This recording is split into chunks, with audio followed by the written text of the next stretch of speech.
জি বাংলাতে আপনাদের সকলকে স্বাগত জানাচ্ছি। রয়েছি আমি শাকিরুল ইসলাম। এই মুহূর্তে আমি দাঁড়িয়ে রয়েছি ভাঙড়ের জমি কমিটি এলাকায়। আর আজ আলোচনা করব যাদবপুর লোকসভা কেন্দ্রের অন্যতম প্রাণ কেন্দ্র ভাঙড় নিয়ে।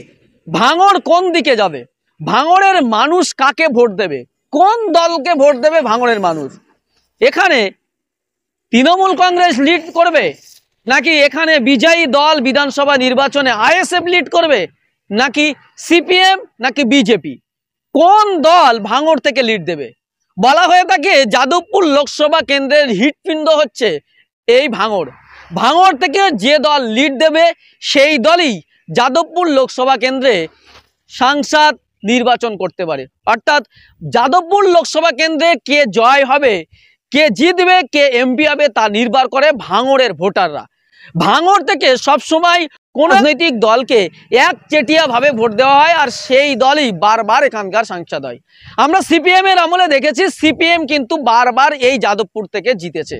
আবার যখন সিপিএম এর আমল চলে গেল অর্থাৎ 2009 থেকে কিন্তু একটানা তৃণমূল কংগ্রেস এখানে জিতছে এই লোকসভা নির্বাচনে। আমরা দেখেছি 2009 সালে সেখানে কবির সুমনকে লিড দেওয়া হয়েছিল এবং কবির সুমন এখান থেকে জিতেছিল, সুগত বসু এখান থেকে জিতেছিল এবং তারপর 2019-এ আমরা দেখেছি মিমি চক্রবর্তী এই ভাঙড় থেকে 2 লাখের বেশি ভোটে লিড দিয়েছিল।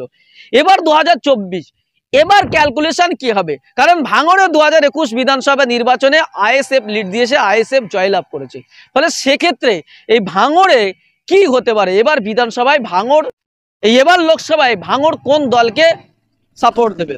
কিছু ক্যালকুলেশন রয়েছে তার মধ্যে। 1 নম্বর যেটা বলবো সেটা হচ্ছে ভাঙড়ে একটা অন্যতম ফ্যাক্টর হচ্ছে জমি কমিটি।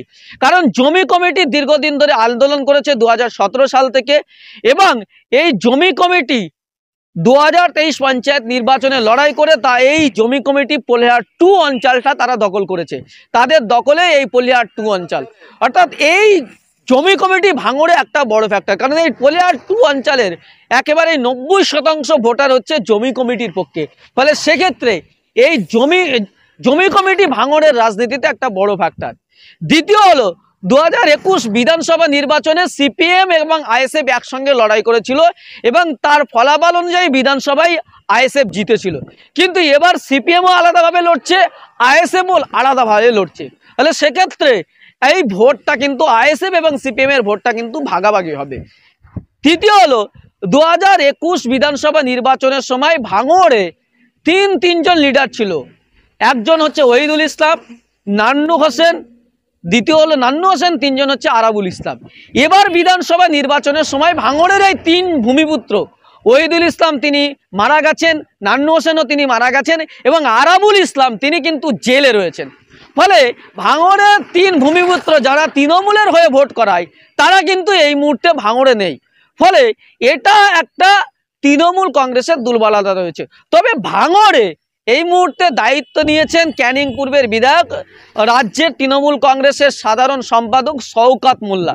শওকত মোল্লাকে ভাঙড় বিধানসভার পর্যবেক্ষক করেছে দল এবং সেই শওকত মোল্লা পুনরুদ্ধার করার জন্য ভাঙড়কে যথেষ্ট চেষ্টা করছেন। ফলে এই ভাঙড়ের সমীকরণ রয়েছে, এই সমীকরণ অনুযায়ী কি ফলাফল হবে তা নিয়ে কিন্তু প্রশ্ন রয়েছে। অন্যদিকে বিজেপি এখানে প্রচার না করেও বিজেপি বরাবর 2019 সালের পর থেকেই একের পর এক তারা কিন্তু নির্বাচনে ভোট পাচ্ছেন। ভাঙড়ে একটা নির্দিষ্ট সংখ্যা 30, 35, 25, 27 এইরকম কিন্তু তারা হাজার ভোট পাচ্ছেন। ফলে বিজেপির একটা ভোট রয়েছে। আমরা জানি যে ভাঙড়ে প্রায় 2,70,000-এর বেশি ভোট রয়েছে এবং তার মধ্যে ভোট পোলিং হয় প্রতি বছর। আমরা যেটা দেখছি সেটা হচ্ছে 2,20,000 থেকে 30,000 ভোট পোলিং হচ্ছে।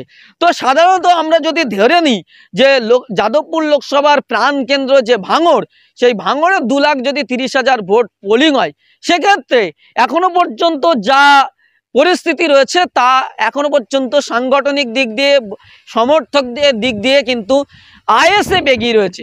ফলে সেই দিক দিয়ে যদি আমরা দেখি আইএসএফ এখানে কিছু অংশের হলেও লিড করবে, 90 থেকে 1 লাখ ভোট পেতে পারে আইএসএফ।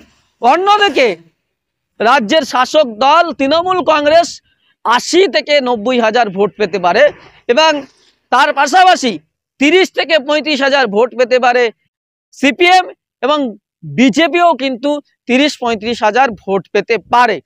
ফলে সেই জায়গায় দাঁড়িয়ে ভাঙড়ের যে পরিস্থিতি এখনো পর্যন্ত দেখছি, আইএসএফ কিছুটা হলেও এগিয়ে রয়েছে।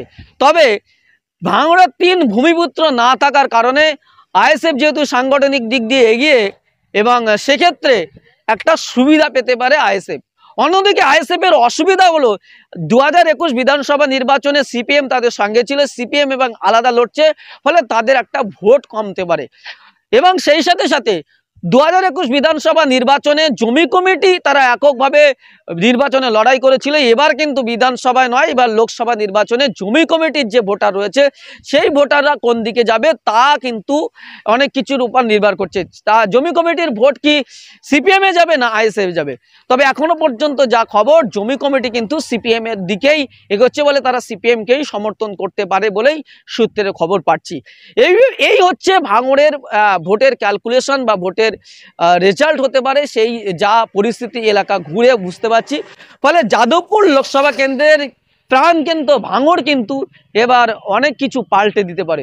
ফলে ভাঙড়ে যদি তৃণমূল কংগ্রেসের লিড কম হয় বা তারা যদি পিছিয়ে যায়, তারা যদি মাইনাসে থাকে, তাহলে যাদবপুরে কিন্তু ভোটের মার্জিন মানে জয়ের মার্জিন কমতে পারে। এমনকি যাদবপুরে একটা ত্রিমুখী লড়াই হতে পারে, যে সিপিএম, বিজেপি এবং তৃণমূল কংগ্রেসের মধ্যে, এবং পাশাপাশি সেই লড়াইয়ে অংশীদার হবে কিন্তু আইএসএফ। কারণ আইএসএফ ভাঙড়ের বাইরেও তারা কিন্তু বারুইপুর পূর্ব, বারুইপুর পশ্চিম, সোনারপুর কিছু কিছু অংশে কিন্তু ভোট পাবে। তাহলে সেক্ষেত্রে এই যাদবপুর লোকসভা কেন্দ্রে কে জিতবে তা কিন্তু নিশ্চিত করে বলা যেতে পারে না। তবে যাদবপুর লোকসভা কেন্দ্রে গোটা যাদবপুরের যে 7টি বিধানসভা রয়েছে সেই 7টি বিধানসভায় কিন্তু অনেকটাই এগিয়ে রয়েছে তৃণমূল কংগ্রেস। ফলে সব বিধানসভায় থেকে একটা নির্দিষ্ট পরিমাণ যদি ভোট পায়, সব বিধানসভা থেকে একটা যদি নির্দিষ্ট পরিমাণ তৃণমূল কংগ্রেস ভোট পায়, তাহলে ভাঙড়ে মাইনাস হলেও তারা কিন্তু যাদবপুর লোকসভা কেন্দ্রে তৃণমূল কংগ্রেস জিতবে, এটা নিশ্চিত করে বলা যেতে পারে। তবে যদি শুধু ভাঙড়ের লিড করার ভরসায় তৃণমূল কংগ্রেস থাকে, তাহলে কিন্তু তৃণমূল কংগ্রেসের কপালে কিন্তু চিন্তার ভাঁজ পড়বে। ফলে সেক্ষেত্রে বলা যেতে পারে ভাঙড়ে আইএসএফ এবং জমি কমিটি একটা বড় ফ্যাক্টর হয়ে যাবে, এবং সেক্ষেত্রে ভাঙড়ের রেজাল্ট তৃণমূলের জন্য একটু হিতে বিপরীত হতে পারে। আজকের মতো এখানে শেষ করছি, দেখা হচ্ছে অন্য কোনো এপিসোডে। ততক্ষণ ভালো থাকুন, সুস্থ থাকুন, ধন্যবাদ।